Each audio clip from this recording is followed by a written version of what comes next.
One of the most common questions I get is about rejuvenating pasture.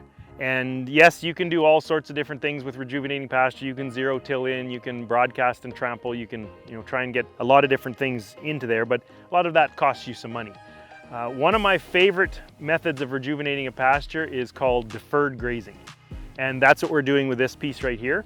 Now, of this whole pasture, we took this over 2 years ago, so this is our second summer grazing it. This particular part of the pasture was the most overgrazed. It was closest to the water. These couple of paddocks here were just grazed to nothing, whereas some of the farther away stuff was a lot more residue left and in a lot better shape. We decided to do a deferred grazing on these couple of paddocks here, and you can kind of see in the background here that the grass has already started to go to seed. So we're getting a little bit too mature for grazing.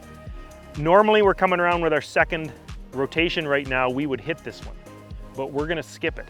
A couple of these paddocks, we're gonna go past them.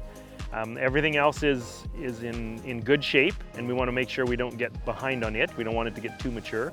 But this one, because we wanna heal it, we have a different purpose. So we're gonna actually skip it and come around to it on the next rotation and knock it down again. So we did graze it once early this spring.